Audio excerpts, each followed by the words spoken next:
Hello friends, welcome to my channel. और आज हम पढ़ेंगे रिडम्पशन ऑफ डिवेंचर। थोड़ा सा हम लोग पहले इसके बेसिक थ्योरेटिकल नॉलेज को जान लेते हैं कि किस तरीके से जो कौन कौन सी कंडीशंस होती है डिवेंचर को अगर आप रिडीम करना चाहते हैं तो उन रिडम्पशन के लिए क्या क्या करना पड़ता है हमको। ठीक है, फिर उसके बाद हम लोग जनरल एंट्री देखेंगे। तो पहले है आपका रिडम्पशन ऑफ डिवेंचर।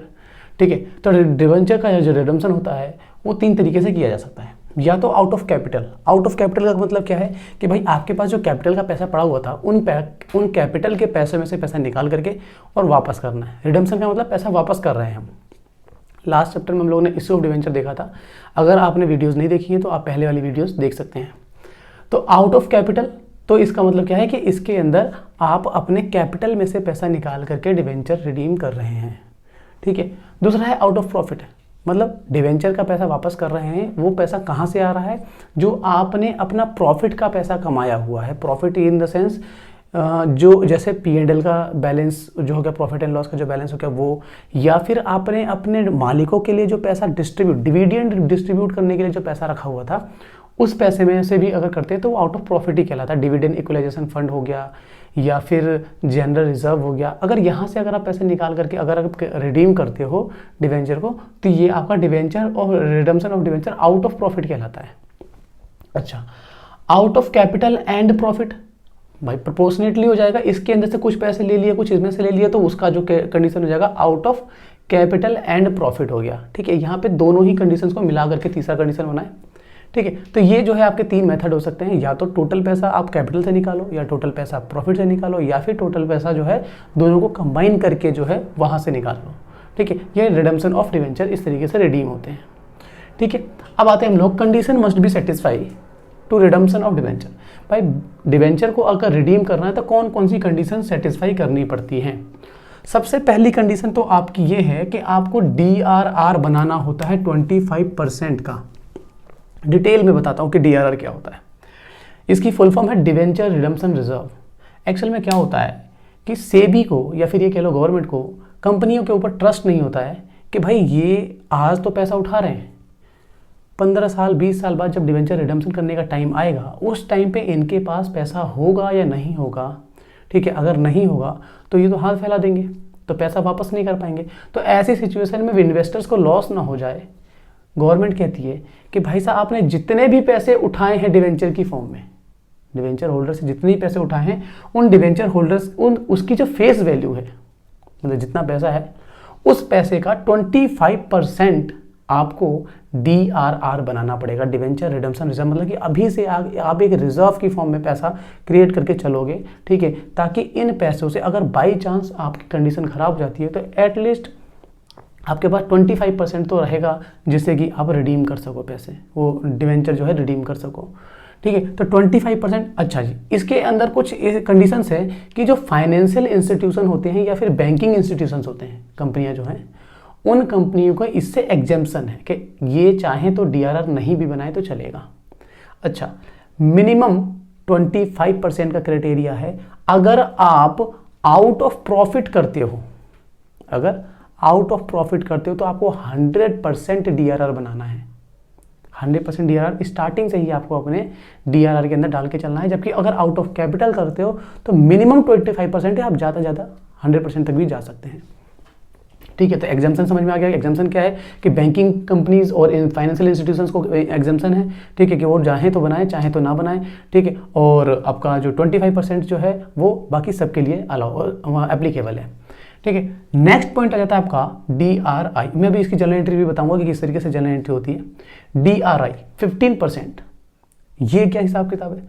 जिस टाइम पे आप रिडम्पशन का टाइम, एक एग्जांपल ले लेते हैं, जैसे कि किसी कंपनी ने 2000 डिवेंचर @100 ईच इशू किए थे। ठीक है, और डेट रही थी इनकी 2019 की, और ये इशू हुए थे फॉर 10 ईयर्स के। तो आप समझिए कि जो DRR जो है वो तो 2019 जिस दिन इशू हुआ उसके जस्ट बाद ही उसी फाइनेंशियल ईयर के अंदर आपको DRR बनाना पड़ेगा। कितना? 25% ऑफ 2000 इंटू 100, 2 लाख रुपए, जो कि आपका बनता है 50,000। ठीक है जी, इस तरीके से। तो ये डीआरआर का इतना अमाउंट रहेगा। और डीआरआई जो है वो डीआरआई जिस डेट पे, जिस ईयर में आपको मेच्योरिटी आती है, जैसे किस ईयर में 10 साल की बात हो रही थी, तो आपका मेच्योरिटी आएगा 2029 में। तो 2029 ईयर में आप जिस ईयर में आप रिडीम करने वाले हो, ईयर ऑफ रिडम्पशन, उस ईयर के पहले वाले फाइनेंशियल ईयर के अंदर आपको 30 अप्रैल से पहले बिफोर, उस दिन या उससे पहले, मतलब उस साल के 30 अप्रैल से पहले आपको डीआरआई क्रिएट करना है, जो कि आपका 15% का होता है।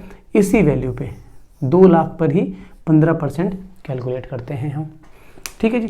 तो ये था आपका डीआरआर और डीआरआई। अच्छा, इसमें भी कंडीशन वही है कि जो बैंकिंग एंड फाइनेंशियल इंस्टीट्यूशन है उनकी अपनी मर्जी है कि आप चाहे तो क्रिएट करें चाहे तो ना करें। डीआरआई जो होता है ये बैंक गवर्नमेंट की किसी सिक्योरिटीज में भी जमा कराया जा सकता है या कहीं पर भी investment. DRI debenture redemption investment, इस रिडम्पशन के पर्पस से इन्वेस्टमेंट करवाती है कंपनी, वो गवर्नमेंट कहती है कि भाई आप 15% का इन्वेस्टमेंट करो जिस साल में आपको रिडम्पशन करनी है, उस साल के 30 अप्रैल से पहले। ठीक है जी। अच्छा, तो आप अगर कंडीशन अगर खराब हो जाती है तो कंपनी के पास बहुत बुरे हालात में भी कम से कम 40% रह जाता है कि 40% उसके पास अपना पहले से पड़ा हुआ है, बाकी 60% का अरेंजमेंट करेगी करके जो है वो आसानी से रिडम्पशन कर सकती है। तो ये तो आपका हो गया डीआरआर और डीआरआई की कहानी। ठीक है, डीआरआर 25% है, डीआरआई 15% है। अच्छा, इशू करने की एंट्री, वो जर्नल एंट्री करने की याद रहेगा कि जिस समय इशू होगा, इशू के कुछ टाइम बाद ही जो है डीआरआर बन जाता है उसी ईयर के अंदर। जबकि डीआरआई जो होता है वो जिस साल में रिडम्पशन करना है, रिडम्पशन से जस्ट कुछ टाइम पहले, मतलब 30 अप्रैल, उसी ईयर के अंदर 30 अप्रैल से पहले आपको 15% का इन्वेस्टमेंट करना होता है गवर्नमेंट की किसी भी सिक्योरिटीज में या गवर्नमेंट की किसी भी ऐसे जहां पर कोई रिस्क ना हो। ठीक है, रिस्कफुल इन्वेस्टमेंट आप नहीं उठा सकते हैं। ठीक है। अच्छा, इन दोनों का पैसा आप कहीं पर भी यूटिलाइज नहीं कर सकते, सिर्फ और सिर्फ रिडम्पशन के पर्पज से ही यूटिलाइज कर सकते हो और कहीं यूटिलाइज नहीं हो सकता ये पैसा। ठीक है, आ जाते थोड़ा आगे methods of redemption of debenture के ऊपर। किस किस तरीके से रिडम्पशन किया जा सकता है इन लमसम ऑन मैच्योरिटी। मतलब कहने का इस केस में जो हमने लिया 2000 डिवेंचर थे, 100 रुपये का एक था, तो इस वाले में आपने 2000 डिवेंचर के टोटल 2000 डिवेंचर आपने एक ही डेट पे 2029 में पूरे रिडीम कर दिए। 10 साल बाद 2029 है या 2029 में आपने पूरे एक ही बार में पैसे वापस कर दिए, लमसम कहलाएगा। Installment by draw of lots, मतलब कहने का ये मैंने लकी ड्रॉ निकाला, जिन लोगों का नाम आया उनको मैंने बोला कि भाई मैं सिर्फ 25% या 4 किस्त बना दी या 2 किस्त बना दी, 3 किस्तों में बना दिया और उन किस्तों में जो है लोगों के पैसे मैं वापस कर रहा हूँ। कि भाई एक बार में मैंने बोला कि भाई 2000 लोगों के कर दूंगा, फिर अगली बार 2000 तो टोटल ही है, ठीक है, 200 लोगों के कर दूंगा, 100 लोगों के कर दूंगा, 500 लोगों के कर दूंगा। इस तरीके से जो है टोटल मिलाकर के 2000 जो है 3-4 इंस्टॉलमेंट में, इक्वल इंस्टॉलमेंट भी हो सकती है और अनइक्वल इंस्टॉलमेंट भी हो सकती है। अगला है भाई परचेज फ्रॉम ओपन मार्केट। ये क्या है? एक टाइम पीरियड के बाद, जब रिडम्पशन का टाइम आ गया उसके टाइम पीरियड के बाद बैंक कंपनी जो है अपने आप ही खुद ही मार्केट से अपने डिवेंचर को परचेज करने लग जाती है। ठीक है, परचेज करने का मतलब डिवेंचर परचेज करेगी तो पैसे वापस करेगी, तो वो भी एक तरीके का रिडम्पशन ही है। ठीक है, तो ये परचेज फ्रॉम ओपन मार्केट से मतलब पब्लिक से परचेज कर लेती है अपने ही डिवेंचर को और पैसे वापस कर देती है। लास्ट है भाई कन्वर्जन। कन्वर्जन के केस में क्या होता है? कंपनी जो है पैसे वापस कर ही नहीं रही है, डिवेंचर को ये क्या कर देती है, कन्वर्ट करके इक्विटी या प्रेफरेंस में कन्वर्जन कर देती है। ठीक है, तो इस तरीके से भी रिडम्पशन का केस तो हो ही गया ना। मतलब आपने भाई अब डिवेंचर की जो बर्डन था, जो फिक्स लायबिलिटी थी, वो तो खत्म हो गई, वो इक्विटी या फिर प्रेफरेंस में कन्वर्ट हो गया। तो ये कन्वर्जन के थ्रू भी होता है। ठीक है, इसमें से जो आपके ये 2 मेथड हैं ये सिलेबस के अंदर नहीं आते हैं। ठीक है, सिर्फ आपको नाम पढ़ने थे, नाम बता दिए गए। ठीक है, बाकी आपका ये जो lump sum on maturity and installment by draw lots की जनरल एंट्री आपके एग्जाम के पॉइंट ऑफ व्यू से बहुत इंपॉर्टेंट है। ठीक है, ये 2 पॉइंट जो है आपके एग्जाम में नहीं आते हैं। अब हम लोग एक एक करके धीरे धीरे इनकी जनरल एंट्री देखते हैं। पहले हमने इशू की एंट्री करी, इशू के बाद हमने जस्ट डीआरआर की एंट्री करी। डीआरआर के कंप्लीट होते ही मैंने, अगर इंटरेस्ट क्वेश्चन में कोई गिवन है तो इंटरेस्ट भी दे देंगे हम, और उसके बाद हमारा रिडम्पशन का टाइम आ जाता है। तो रिडम्पशन से जस्ट 1 साल पहले, मतलब प्रीवियस ईयर में 30 अप्रैल से पहले जो है वो आपका DRI की एंट्री होती है। DRI की entry debenture redemption interest account और debenture redemption investment account debit to bank account और bank account to DRI 15% amount रहेगा, ठीक है। और यहाँ पर जो इसका अमाउंट रहेगा ये 25% रहेगा। ये कंप्लीट है। इसके बाद हम लोगों ने रिडम्पशन की एंट्री कर दी। अच्छा, रिडम्पशन की एंट्री के बाद अगर ये जो सारी एंट्री खत्म हो जाती है, उसके बाद क्या करना है आपने कि जो P&L वाली जो एंट्री की थी, जो DRR वाली एंट्री की थी, इसका पैसा विड्रॉल कर लेना है। तो विड्रॉल करने के लिए कहाँ पे ट्रांसफर करेंगे आप? जनरल रिजर्व में ट्रांसफर करेंगे। तो आपकी एंट्री बनेगी, मैं एंट्री जो है इसे मिटा के कर देता हूँ।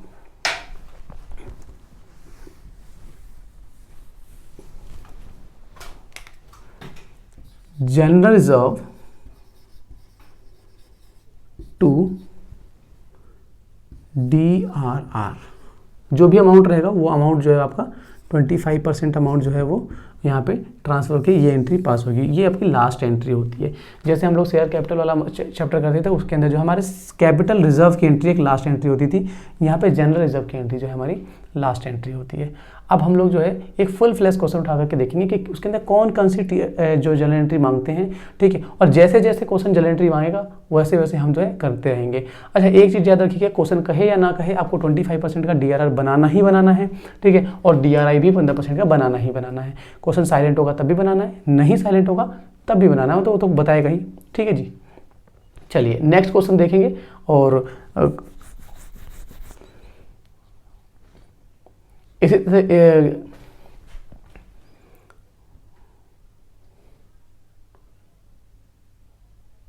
नेक्स्ट क्वेश्चन में मिलते हैं एक फुल फ्लैश क्वेश्चन के साथ।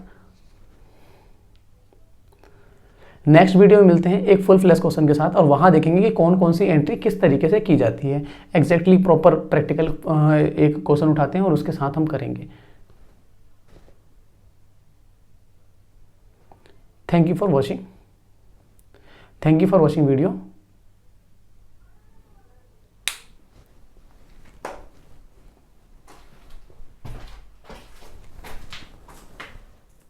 सबसे पहले हमारी एंट्री हो जाएगी इशू की। तो इशू की एंट्री, वैसे तो इशू के ऊपर पूरा चैप्टर था और वहाँ पर भी हमने बताया था। अब यहाँ पर जो है मैं सिर्फ एक सिंपल एंट्री बता रहा हूँ, सारे केस नहीं लेकर के चल रहा हूँ, सिर्फ एक सिंपल एंट्री। क्या एंट्री बनती थी इशू की? Bank account debit to debenture application and allotment, और debenture application and allotment 2% debenture. ये नॉर्मल एंट्री होती थी, ये एकदम नॉर्मल एंट्री होती थी। एक एंट्री ये हो गई आपकी, एक एंट्री हो गई, ये दो एंट्री से आपका इशू खत्म हो गया। जैसे ही आपने इशू कंप्लीट किया, ठीक है, इशू की एंट्री कर ली, इसके बाद आपकी एंट्री आ जाती है DRR की। तो DRR की एंट्री होती है P&L account debit to DRR। भाई P&L प्रॉफिट एंड लॉस में इससे निकाल रहा हूं मैं पैसे, और DRR क्योंकि मेरी ये लायबिलिटी नेचर का होता है तो इसे जो है मैं क्रेडिट कर रहा हूं, ठीक है। तो एंट्री बन गई P&L account debit to DRR, ठीक है जी। जैसे ही DRR कंप्लीट हो गया आपका, उसके बाद आ जाता है, अगर इंटरेस्ट की एंट्री हो रही है तो मैं इंटरेस्ट की एंट्री कर देता हूँ। नॉर्मल इंटरेस्ट की एंट्री, इंटरेस्ट अगर इशू ऑफ डिवेंचर का जो केस था उस वाले पे इंटरेस्ट की बात कर रहा हूँ मैं, ठीक है। तो इंटरेस्ट की एंट्री होगी आपकी debenture, sorry interest on debenture कहेंगे इसको हम, interest on debenture to debenture holder, और डिवेंचर होल्डर टू बैंक। ये दो एंट्री में आपका इंटरेस्ट कंप्लीट हो जाता है। इसके बाद हमारी एंट्री हो जाती है आगे। इंटरेस्ट के बाद अगर फ्यूचर में जब रिडम्पशन का टाइम आएगा तो पहले DRI बनाएंगे, DRI। तो DRI की एंट्री क्या होगी आपका?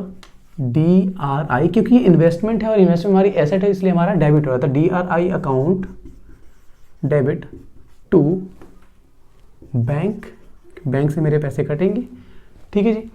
अब उसके बाद DRI करने के बाद जिस दिन मेरे रिडम्पशन की डेट होगी, on date of redemption, redemption की डेट पे हम इसको विड्रॉ कर लेंगे।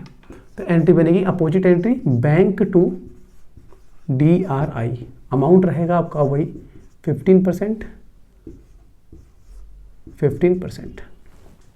उसके बाद रिडम्पशन की एंट्री करेंगे। तो रिडम्पशन की एंट्री हो जाएगी आपका percent debenture to debenture holder, percent debenture to debenture holder, और डिवेंचर होल्डर टू बैंक। ये आपकी रिडम्पशन की एंट्री हो गई।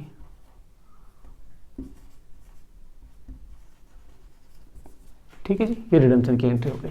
इस तरह से हमारी एंट्री कंप्लीट होगी। ये एक फुल फ्लैश क्वेश्चन इस तरीके का आपका बनेगा। उसके अंदर इंटरेस्ट भी हो सकते हैं। अच्छा, अभी ये हमारा जो डिवेंचर इंटरेस्ट जो एंट्री करी है हमने, इसके अंदर के जो एंट्री है ये सिर्फ एक बार की है। मतलब अगर ड्रॉ लमसम में अगर आप पूरी के पूरे रिडीम कर रहे हैं, तो अगर ये ही एंट्री ये बढ़ जाती 3 बार 4 बार हो जाती, जितनी बार आप किस्त बनाएंगे उतनी बार आपको एंट्रीज करनी पड़ेगी। एक फुल फ्लैश क्वेश्चन हम लेकर के देखेंगे।